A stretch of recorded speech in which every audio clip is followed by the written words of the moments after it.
E aí, pessoal, como vocês estão? Ó, o Pastor Raul aqui para mais um review, aquele programa onde eu indico material cristão de qualidade para vocês, onde eu indico materiais que vão fazer você crescer na palavra de Deus. Aqui no Nascido nós temos o review, que nós indicamos materiais, mas nós temos também muito conteúdo. Nós temos Nascido ESC, nós temos Little Drops, nós temos Catecismo aos domingos, que você não precisa de material nenhum para acompanhar. É ensinamento bíblico puro. E aqui nós indicamos os materiais que vão ajudar você no seu caminhar bíblico. Pessoal, se você quer conhecer todos os materiais que a gente indica, na descrição tem um link onde você acessa a nossa lista de indicações lá da Amazon, onde você encontra tudo que a gente indicou, tá bem? Mas, como eu disse para vocês no primeiro review deste mês, agora nós estamos no último review do mês, né? No primeiro review desse mês nós teríamos material, muito material da família Rod para vocês. Que Charles Rod é o grande teólogo, é um dos teólogos que eu mais respeito, ele, Bavinck, Calvino. São teólogos assim que eu babo. Mas lembrando que eles são seres humanos e também cometeram erros, tá? Eles não são perfeitos. Perfeitos é Cristo que morreu na cruz por nós. Mas, como eu disse, nós teríamos material sobre o Rod. Nós vimos o comentário de Romanos dele no primeiro review e agora nós vamos ver a teologia sistemática. Isso mesmo, a teologia sistemática do Rod.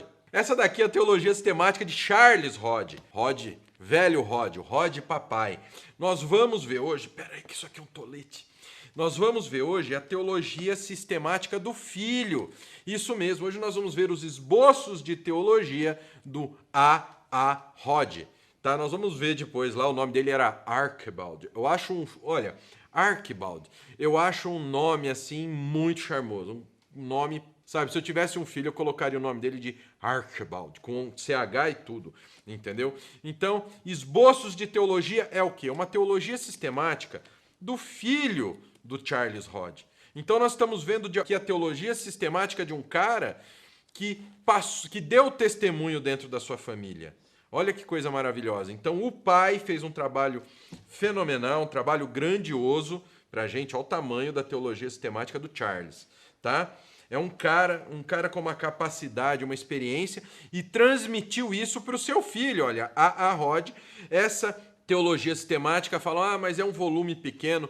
Pessoal, não se deixe enganar, nós vamos ver em detalhes, nós vamos ver que tem muito conteúdo e conteúdo muito bom nesta teologia sistemática, nessa pequena gigante em termos de teologia sistemática. Bom, Archibald Rod, né? É Archibald Alexander Rod, doutor em divindade, professor de teologia sistemática no Seminário Teológico de Princeton, New Jersey, Estados Unidos. Então, olha só. Em 1860, após 3 anos de trabalho missionário na Índia e 11 anos como pastor nos Estados Unidos, A. Rod, 1823-1886, filho do velho Rod, de Charles Rod, lançou sua mais conhecida obra, Esboços de Teologia.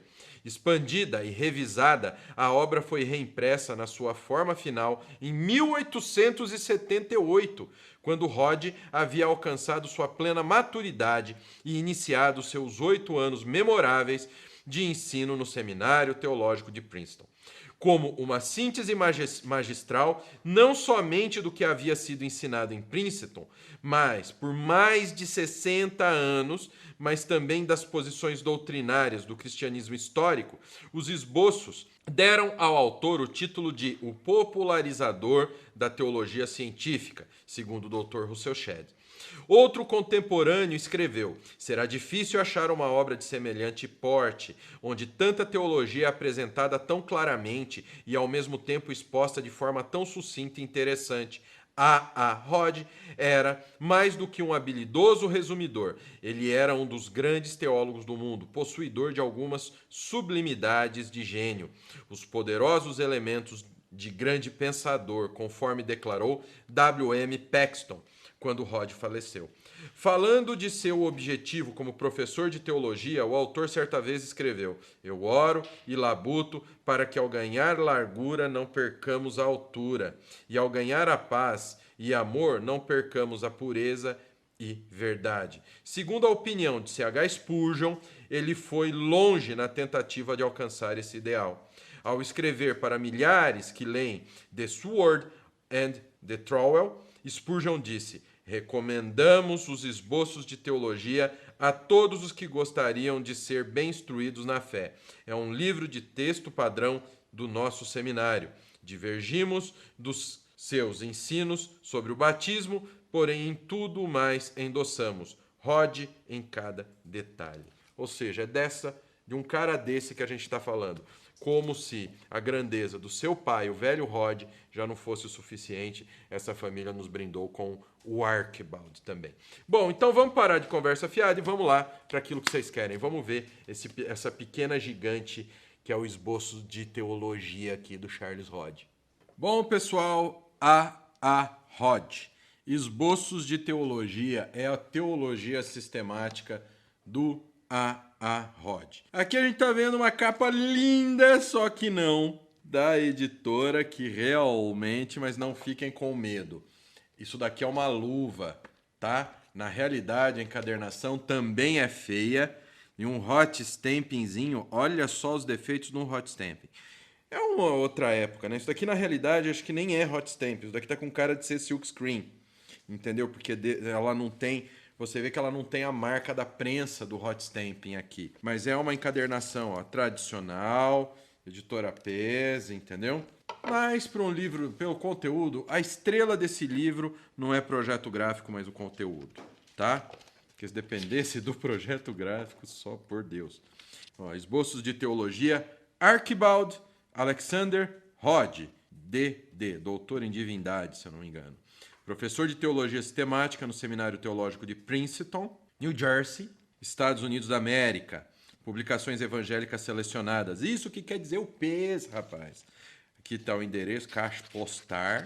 Aqui está, ó, título original, Outlines of Theology, que é esboços, né? Primeira edição em inglês, 1860. Primeira edição em português de Portugal, 1895. Tradução do inglês, FJCS Lisboa. Primeira edição lançada no Brasil, 2001, cara. Tem 19 anos essa primeira edição. Linguagem atualizada do Odair Olivetti, Azená Valim Olivetti. Revisão, Antônio Potinelli. Cooperador José Serpa. Capa, Sérgio Menga. Sérgio Menga, nada contra. Mas todo designer tem que ter aprovação do cliente, né? E o cliente geralmente ama dar pitaco. Sei o que é isso. Então esse daqui é o esboço de teologia do A. Rod. Tem um prefácio, teologia cristã, suas diversas divisões, sua relação com outros ramos do conhecimento humano. A origem da ideia de Deus, a prova de sua existência, os mananciais da teologia, a inspiração da Bíblia, a regra de fé e prática, as escrituras do Velho e do Novo Testamentos, a única regra de fé e o único juiz nas controvérsias, comparação de sistemas, credos e confissões, os atributos de Deus, a Santíssima Trindade, os decretos de Deus em geral, a predestinação, a criação do mundo, os anjos, a providência, constituição da alma, a vontade, a liberdade, etc., a criação e o estado original do homem, a aliança das obras, a natureza do pecado e o pecado de Adão, o pecado original, a incapacidade, a imputação do pecado original de Adão à sua posteridade, a aliança da graça, a pessoa de Cristo, o ofício medianeiro de Cristo, a propiciação, sua natureza, necessidade, perfeição e extensão, a intercessão de Cristo, o reinado medianeiro de Cristo, a vocação eficaz, a regeneração, a fé, a união dos crentes com Cristo, o arrependimento e a doutrina romanista das penitências, a justificação, a adoção e a ordem observada pela graça, a aplicação da redenção nas diversas partes da justificação, a regeneração da santificação, a santificação, a perseverança dos santos, a morte e o estado da alma depois da morte, a ressurreição, o segundo advento e o juízo geral, o céu e o inferno, os sacramentos, o batismo, sua natureza e propósito, seus objetos, modo, eficácia e necessidade, a ceia do Senhor, índice de autores e de assuntos, acrescentado pela PES ao volume original em português. Isso só tem no volume em português, em inglês não tem esse índice de autores e assuntos na página 914. Então agora vamos começar a ver essa maravilha de perto. Apresentando esse livro ao leitor, tenho a dizer que a concepção e a execução da obra são devidas à experiência que tive de ser necessário tal manual de definições e argumentações teológicas, no meu trabalho de instruir os membros da igreja da qual fui pastor. Os diversos capítulos foram, em primeiro lugar, preparados e usados por mim como bases de uma série de discursos dirigidos, sem notas, à minha congregação nos domingos à noite, e no uso que assim fiz delas. Achei que estas preparações eram úteis, além das minhas esperanças, pois a maior parte da congregação foi induzida a entrar com muito interesse no estudo até dos assuntos mais abstrusos. Meu Deus! Tendo, pois, esta obra passada por essa prova prática, ofereço-a agora aos meus colegas no ministério do Evangelho, para que dela se sirvam, se quiserem, como um repertório de material digesto para o ensino doutrinário do seu povo, seja em classes bíblicas, seja no meio do discurso do culto público. Ofereço-a também como uma tentativa de provar, assim, de uma reconhecida necessidade pública, como um resumo de estudo teológico para o uso dos estudantes da teologia em geral e para o uso dos muitos laboriosos pregadores do Evangelho, a quem falta o tempo necessário, a oportunidade, o outro meio essencial para estudarem as obras custosas e elaboradas das quais se colheram os materiais deste compêndio. A. Rod, Princeton, New Jersey, 6 de agosto de 1878, não é 1900. Então a gente começa aqui, ó, teologia cristã, suas diversas divisões, sua relação com outros ramos do conhecimento humano. O que é religião? O que é teologia no seu sentido cristão? O que é enciclopédia teológica? O que é metodologia teológica? Então você vê o quê? Que você tem o capítulo, então você tem um item principal e ele vai fazendo perguntas e respondendo a essas perguntas, tá? Então a obra toda ela é organizada assim. Ela é mais ou menos como a obra do Turretini. Lógico que salve-se, né, as devidas proporções, porque a do Turretini é muito maior. Mas olha, o que é religião, o que é enciclopédia. Aqui a pergunta 3. Até onde será possível a classificação científica de todas as ciências teológicas? E por que é desejável que se procure fazer tal classificação? Na quarta, quais as perguntas fundamentais a que toda a ciência teológica se propõe a dar respostas e que, por isso, determinam a ordem em que se seguem as diversas divisões dessa ciência geral? Olha só, então ele é todo formado dessa maneira, tá bom? Sistema de pergunta. Olha, o que a teologia exegética compreende? O que abrange sobre o título de apologética? Vamos ver esse item aqui, o oitavo. O que é que se abrange sobre o título apologética? Este ramo divide-se em dois títulos. Existiria um Deus, teria Deus falado? E inclui primeira prova da existência de Deus, isso é, uma pessoa extraterrena, não é ET no sentido de piloto de disco voador, hein, pessoal? Não vão nessa, hein? Extraterrena. Ele não é da Terra. Por quê? Porque ele criou tudo. Transcendente ao mesmo tempo imanente, criando, conservando e governando todas as coisas segundo o seu plano eterno. Isto envolve a discussão e refutação de todos os sistemas antiteístas, como sejam o ateísmo, o panteísmo, o deísmo naturalista, o materialismo, etc.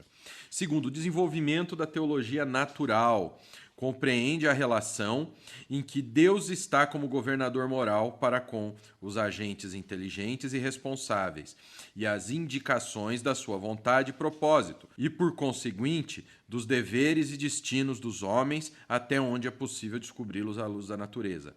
Terceiro, as provas do cristianismo compreendendo a discussão do uso próprio da razão nas questões religiosas, a demonstração da possibilidade a priori de uma revelação sobrenatural, a necessidade e probabilidade de tal revelação, tomando-se em consideração o caráter de Deus e o estado do gênero humano, segundo nulo revela a luz da natureza.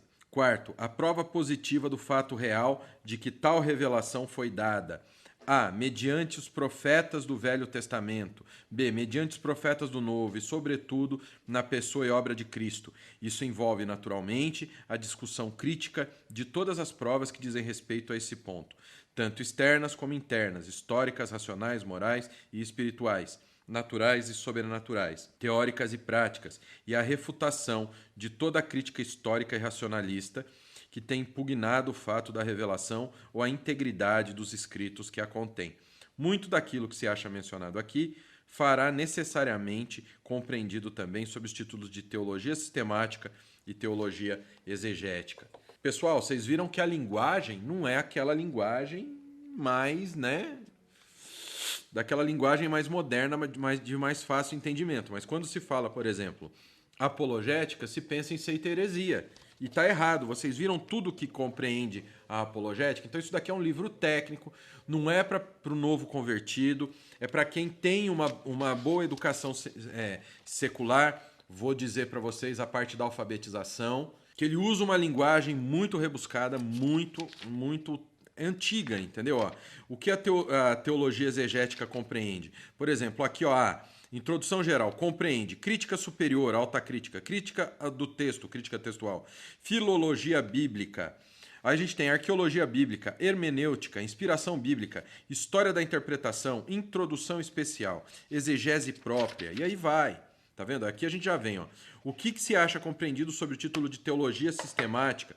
Ou seja, ele também vai destrinchando cada item e todos baseados. Olha aqui a pergunta 12. O que é que se acha compreendido sob o título de teologia histórica, por exemplo? Olha que legal. E aqui, ó, a gente tem referência sempre no final dos capítulos. Você não vai achar nota, tá? Você vai achar referência no final, tá? Olha só. Entendeu? Ó, e aí a gente vem aqui, ó. A origem da ideia de Deus e prova da sua existência. Pergunta 1. Qual a distinção entre uma definição nominal e uma definição real? E qual a verdadeira definição do termo Deus? Aí ele vai explicar para a gente. Como se pode construir uma real definição de Deus? É a pergunta 2.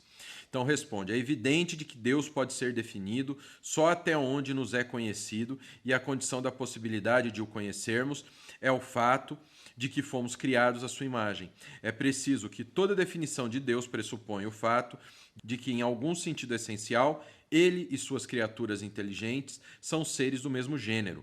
Deus é definido, pois, dizendo-se o seu gênero e suas diferenças específicas. Quanto ao seu gênero, é um espírito inteligente e pessoal. Quanto às suas diferenças específicas, aquilo que o constitui Deus, ele é infinito, eterno, imutável, em sua consciência, sabedoria, poder, santidade e todas as perfeições em harmonia com seu ser. Olha só, tá, pessoal? Vamos passar mais para frente, porque senão vai demorar um ano, né? Ó, regra de fé e prática. A encadernação é daquelas encadernação que ela não é das mais, né? Ela é uma encadernação dura, pessoal, tá? Então você vê que ela não é uma encadernação que você vai deixar ele aberto em cima da tua mesa para poder estudar. Você vai ter que ter um clipezinho para segurar. A regra de fé e prática. As escrituras do Velho e Novo Testamento, tendo sido dadas por inspiração de Deus, são a única regra e regra inteiramente suficiente de fé e prática e juiz nas controvérsias. Pergunta 1. O que se quer dizer quando afirma que as escrituras são a única regra infalível de fé e prática? Tudo quanto Deus ensina ou ordena é de autoridade soberana. Tudo quanto nos comunica o conhecimento infalível daquilo que ele ensina e ordena é uma regra infalível. As escrituras do Velho e Novo Testamentos são os únicos meios pelos quais Deus, durante a dispensação atual, comunica-nos o conhecimento da sua vontade, quanto àquilo que devemos crer a seu respeito, e diz-nos quais os deveres que ele de nós exige. Olha só, o que a Igreja Romana declara ser a regra infalível de fé e prática. Pergunta 3. Olha a pergunta 3. Por quais argumentos os defensores dessa teoria procuram estabelecer a autoridade da tradição? Qual o critério de que se servem para distinguir as tradições verdadeiras das falsas? E quais os fundamentos em que baseiam a autoridade das tradições que admitem como verdadeiras? Tá vendo? E aí ele vai puxando. Tem o primeiro item, segundo item, terceira parte da resposta. Aí vem a quarta pergunta. Sempre perguntas e respostas. Isso é muito legal. Comparação de sistemas. Nesse capítulo será apresentado um breve esboço das principais posições contrastadas dos três sistemas rivais do pelagianismo, semi-pelagianismo e o agostinianismo, ou como são chamados em suas formas mais completamente desenvolvidas, socinianismo, arminianismo e calvinismo. Desculpa, tá, pessoal? É o livro que está falando, não sou eu que está falando o quê? Que o pelagianismo é o socinianismo, que o semi-pelagianismo é o arminianismo e o agostinianismo é o calvinismo. É o livro. E também um esboço da história da sua origem e disseminação. A primeira pergunta: qual foi, em geral, o estado das opiniões teológicas nos primeiros 3 séculos? Por que meios tem a Igreja feito progresso na clara discriminação da verdade divina? E quais os séculos e quais os ramos da Igreja em que as grandes doutrinas da Trindade, da pessoa de Cristo, do pecado, da graça, da redenção e sua aplicação foram definidas? Pergunta 3. Quais são os 3 grandes sistemas de teologia que têm sempre subsistido na Igreja? Quando, onde e por quem foram primeiro discriminados claramente os princípios fundamentais das 2 grandes escolas antagonistas de teologia? Olha, muito bom, pessoal. Isso daqui tem material que você não vai encontrar em outra teologia sistemática, não, tá? Aqui, credos e confissões. Isso aqui é uma parte legal. Credos e confissões. Capítulo 7. Embora os credos e confissões, seus usos e sua história formem um ramo distinto e separado de estudos, iremos considerá-los juntos nesse capítulo. E nos diversos capítulos dessa obra que se seguirem, serão encontradas referências ao credo particular em que se acha definida mais claramente ou com mais autoridade a doutrina particular que está sendo tratada. Sobre esse assunto inteiro, consulte-se a notável obra histórica e crítica por Dr. Philip Schaff, The Creeds of Christendom. No primeiro volume, o autor nos dá a história da origem e da ocasião em que foi composto cada credo ou confissão, e uma apreciação crítica do seu conteúdo e valor. No segundo e no terceiro volumes, nos é dado o texto de todos os credos principais em 2 idiomas. Preciso pôr na lista. Sei que é uma publicação de 1800 e bolinha, mas eu vou pôr na lista que eu quero. Por que são necessários credos e confissões e como foram produzidos? Muito bom isso aqui, cara. Quais são seus usos legítimos dos credos e confissões? Olha, primeiro, o credo dos apóstolos, assim chamado. Este credo desenvolveu-se gradualmente da comparação e assimilação dos credos batismais das principais igrejas na parte ocidental ou latina da igreja primitiva. As formas mais completas e populares desses credos batismais eram os de Roma, Aquileia, Milão, Ravenna, Cartago e Hippo, das quais a forma romana, aumentando-se com acréscimos derivados de outras, pouco a pouco tornou-se a mais geralmente aceita, enquanto os seus diversos artigos, considerados separadamente, são todos de origem nicena ou antinicena. Não se pode achar vestígios do Credo dos Apóstolos como um todo anteriores ao século VI. Creeds of Christendom, por Schaff, volume 1, página 20. Olha, o Credo Niceno. Cara, que obra magnífica, não? Credo Atanasiano, Credo de Calcedônia, o Catecismo Romano, o Catecismo do Concílio de Trento. Ai, meu Deus, vai ficar pior para você que se escandaliza, né? Mas a gente tem o Credo do Papa Pio IV. Olha, quais os símbolos doutrinários da Igreja de Roma? Os cânones e decretos do Concílio de Trento. Aqui já está falando da Igreja de Roma, tá? Já não está falando dos credos reformados, digamos assim. Olha, maravilhosa essa obra, né? Vamos ver aqui, peraí. Quais as principais confissões das igrejas reformadas ou calvinistas? As confissões das igrejas reformadas são muito consideráveis em número e variam um tanto em caráter, posto que concordem substancialmente quanto ao sistema de doutrina que ensinam. A mais antiga confissão daquele ramo do protestantismo, que não estava satisfeito com a tendência e com o símbolo luterano, porque a gente viu o luterano aqui atrás, né? Eles viram luterano aqui atrás, tá? Tendência com o símbolo luterano é a Confessio Tetrapolitina, porque os teólogos de 4 cidades do sul da Alemanha, Estrasburgo, Constance, Mimingen e Lindau, prepararam-na e a apresentaram ao imperador na mesma dieta de Augsburgo de 1530, em que foi apresentado o primeiro símbolo luterano. 2 teólogos que se ocuparam em sua preparação. O principal foi Martinho Busser, de Estrasburgo.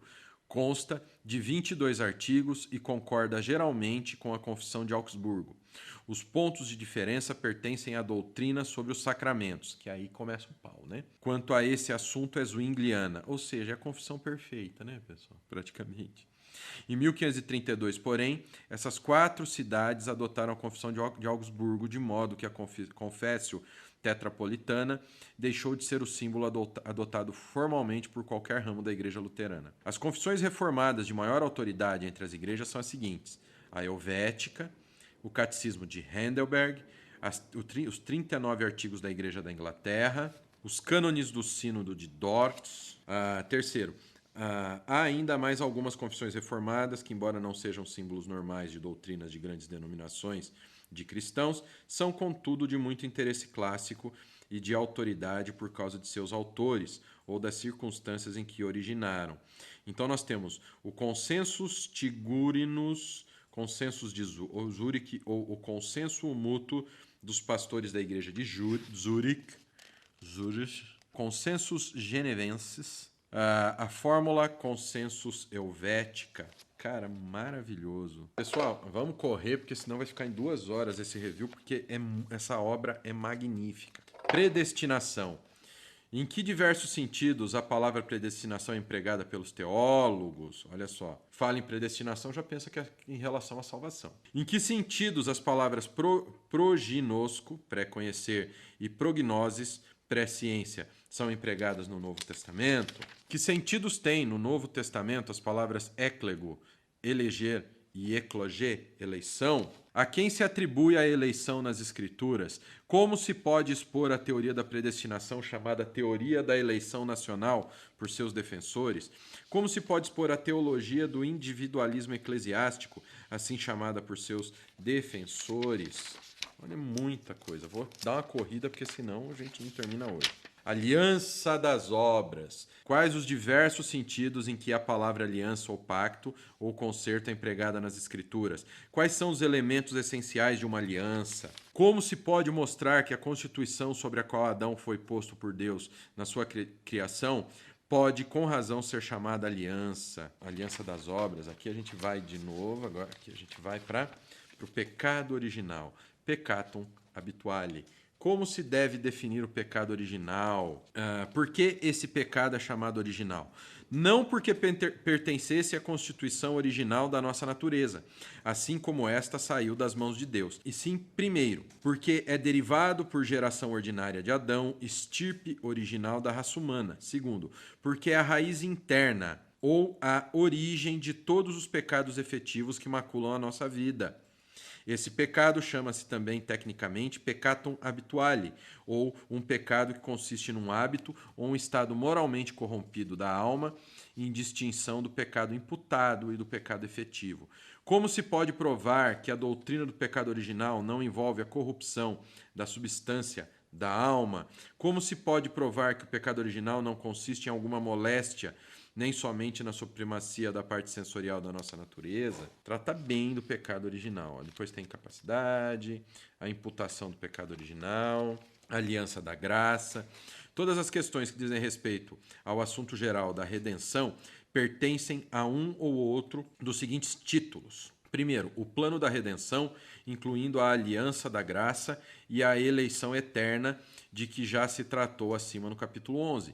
Da pessoa-obra de Cristo na consecução da redenção, a aplicação e a consumação da redenção pela operação do Espírito Santo junto com os meios da graça divinamente instruídos para esse fim. Aí vem a aliança da graça, ela é evidente e tal. Aí começam as perguntas.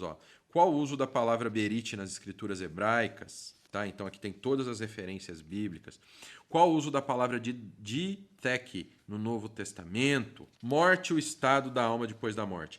Qual parte da teologia em que entramos agora E quais as matérias nela incluídas? A parte chamada escatologia, ou discussão das últimas coisas, inclui a morte, o estado da alma depois da morte, o segundo advento de Cristo, a ressurreição dos mortos, o juízo final, o fim do mundo, o céu e o inferno. Quais as diversas formas de expressão empregadas para descrever morte na Bíblia? O que é morta?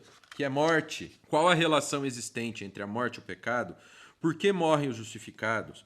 Que provas temos da imaterialidade da alma e que argumento se pode tirar daí para provar a sua existência contínua depois da morte? Que argumento a favor da imortalidade da alma se pode tirar de seu imperfeito desenvolvimento nesse mundo? Que argumento sobre esse ponto pode ser tirado da justiça distributiva de Deus? Como parecem indicar um estado futuro das operações da consciência? Como fica estabelecida esta doutrina pelo consenso geral da humanidade? Como se pode mostrar que o Velho Testamento ensina a mesma distinção entre o corpo e a alma ensinada no Novo Testamento? O que ensina o Velho Testamento a respeito do Sheol? Qual o teor do argumento de nosso Salvador a respeito desse assunto contra os saduceus? Que provas mais fornece o Velho Testamento da existência contínua da alma?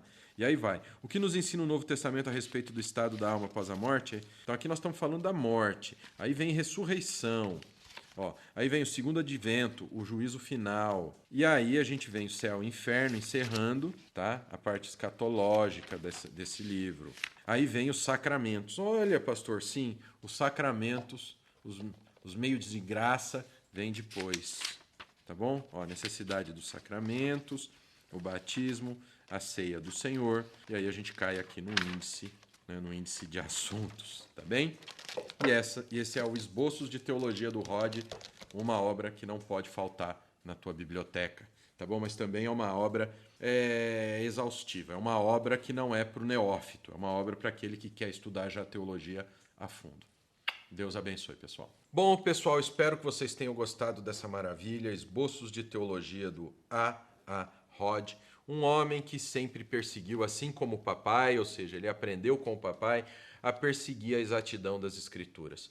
Então aqui a gente está falando de um cara que criou uma obra-prima teológica. Então, se eu indico para vocês, tudo que tiver o sobrenome Rod eu indico. Então, do A. Rod, do Charles Rod, eu indico para vocês, tá bem?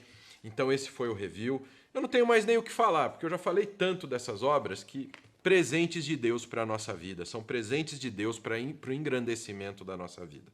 Tá bem? Então não se esqueça, aqui na descrição, no link que tem a lista da Amazon, também tem os botões para você seguir a gente em todas as nossas redes sociais e também tem o botão para você baixar os nossos 3 e-books grátis. Plano de leitura da Bíblia em um ano em ordem facilitada, como ler a Bíblia, dicas importantes para o seu devocional e como montar sua biblioteca bíblica básica. Vai lá, baixa os e-books, isso é grátis, viu, pessoal? É seu, pode baixar aí. Você vai lá, você recebe os e-books no seu e-mail, tá bem? Então que o Pai, o Filho e o Espírito Santo de Deus abençoe cada um de vocês. Até o próximo review, em nome de Jesus.